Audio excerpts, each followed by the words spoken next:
देखिए, gold finance में हमको लग रहा है कि मणप्पुरम के नतीजे उम्मीद से काफ़ी अच्छे आ गए हैं। इनफैक्ट मुझे लग रहा है कि इनका जो एसेट क्वालिटी का जो नंबर है प्लस जो लोन बुक का ग्रोथ है वो उम्मीद से काफ़ी अच्छा है, क्योंकि गोल्ड फाइनेंस मार्केट में क्या हो गया है कि पब्लिक सेक्टर बैंकों ने बहुत अंडर कटिंग करने के कारण बहुत Muthoot as well as Manappuram के मार्जिन पे थोड़ा दबाव ज़रूर देखने को मिला है।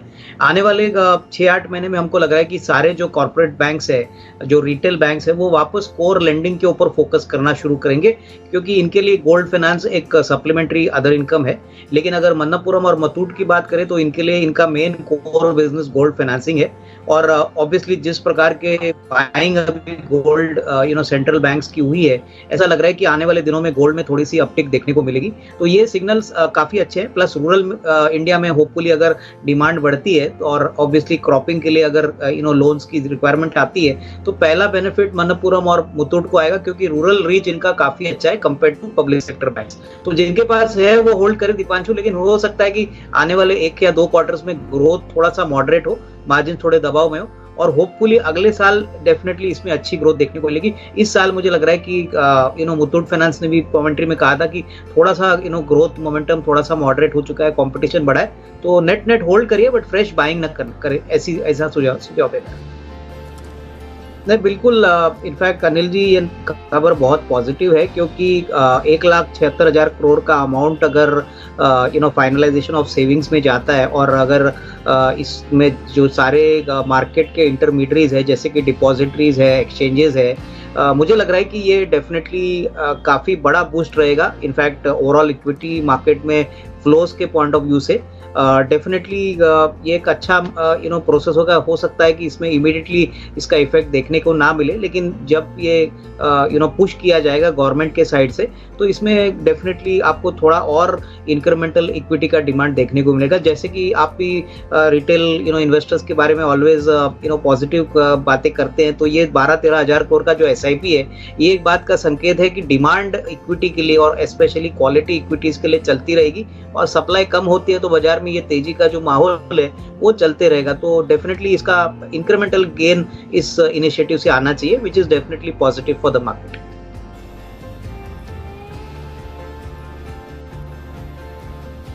की जो मार्जिन प्रेशर है वो शायद और एक क्वार्टर के लिए लगेगा, बट ओवरऑल रबर के जो प्राइसेस है वो करीबन ऊपर के लेवल से 30-35% गिरे हैं। तो सेकंड हाफ में मुझे लग रहा है कि अच्छी खासी अपसाइड सारे टायर कंपनीज को आएगी। तो मेरे भी पॉइंट ऑफ व्यू से Apollo Tyres will be a better pick. Of course Balkrishna Industries तो काम करता है, डेफिनेटली टायर सेक्टर्स के लिए आने वाला समय काफी अच्छा रहेगा। स्पेशली अगले 6 महीने के आउटलुक की बात करें तो सारे टायर कंपनीज में अच्छी आउट परफॉर्मेंस देखने को मिलेगी। तो मेरे ख्याल से यहाँ पे नजर रखिए, यहाँ पे कोई भी गिरावट अगर मिलती है तो खरीदने का मौका बनेगा। नहीं, इनफैक्ट देखिए, मदरसन की अगर हम बात करें तो मदरसन एक ऐसी कंपनी है जो ज्यादातर पैसेंजर कार मार्केट के ऊपर डिपेंडेंट है। मारुति का जिस प्रकार का गाइडेंस इम्प्रूव इन्होंने करके इंक्रीज कर लिया है, इसका मतलब है कि आने वाले कम से कम 3-4 क्वार्टर्स के लिए जो विजिबिलिटी है वो मारुति के लिए तो अच्छी रहेगी, लेकिन उनके जो मेन सप्लायर्स है जिसमें मदरसन सुमी आता है, यानी कि संवारदा मदरसन, यहाँ पे डेफिनेटली आउटलुक पॉजिटिव रहेगा। मेरे ख्याल से यहाँ पे थोड़ी सी और तेजी बनने की पॉसिबिलिटी, क्योंकि नॉर्मली तीसरी और चौथी तिमाही में ज्यादा रैंप अप आपको नंबर्स में देखने को मिलता है। और रही बात भारत फौज की, तो मुझे लग रहा है कि देखिए कमर्शियल व्हीकल का जो बिजनेस है वो बहुत तेजी से बढ़ रहा है। थोड़ा बहुत रॉ मटेरियल का खर्चा बढ़ने से मार्जिन पे प्रेशर आया, लेकिन इन्होंने जो डिफेंस में अभी जो रिसेंटली बड़े ऑर्डर्स हासिल किए हैं, इसका भी इम्पैक्ट आपको partly second half of FY23 और FY24 में देखने को मिलेगा। और ये काफी बड़ा बिजनेस है, स्केलेबल है। तो भारत फौज में भी मैं समझता हूँ कि अगर थोड़ा सा और गिरावट आती है तो खरीदने का मौका बनेगा। मदरसन जिनके पास है वहां पे होल्ड करे, क्योंकि ये डेफिनेटली एक अच्छा प्ले बनेगा पैसेंजर कार सेक्टर के ऊपर। नहीं, मेरे ख्याल से देखिए एस्ट्रल में बड़ी गिरावट इसलिए भी है दीपांशु, क्योंकि स्टॉक बहुत जल्दी भागा था, वैल्यूएशंस काफी महंगे हो चुके थे, और जिस प्रकार के नंबर आ गए मेरे ख्याल से थोड़े से डिसअपॉइंटिंग थे। मार्जिन का प्रेशर हमको लग रहा है शायद और एक क्वार्टर के लिए चलेगा। तो लॉन्गर टर्म का तो आउटलुक पॉजिटिव है, लेकिन शॉर्ट टर्म में वोलेटिलिटी चलेगी।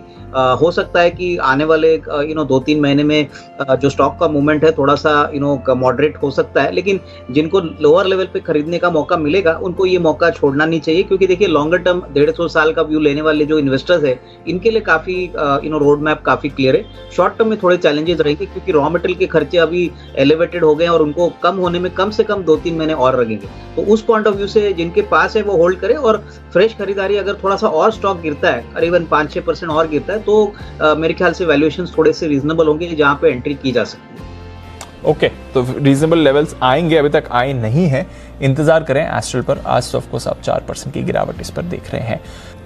नहीं, मुझे लग रहा है कि देखिए डीएलएफ ने बहुत अच्छी तरह से अपना कर्जा भी काफ़ी कम किया है, अपने कैश फ्लोज को बहुत अच्छी तरह से मैनेज किया है। इनफैक्ट उन्होंने जो रेंटल इनकम है उसके बारे में भी बहुत पहले से प्लान करके इनको इनके बिजनेस मॉडल को बहुत स्टेबल किया है। मेरे ख्याल से अगर नज़रिया 6 से 12 महीने का है तो ओवरऑल जो तेजी हाउसिंग मार्केट में हमको दिख रही है उसका कहीं ना कहीं इम्पैक्ट रियल एस्टेट पे आएगा।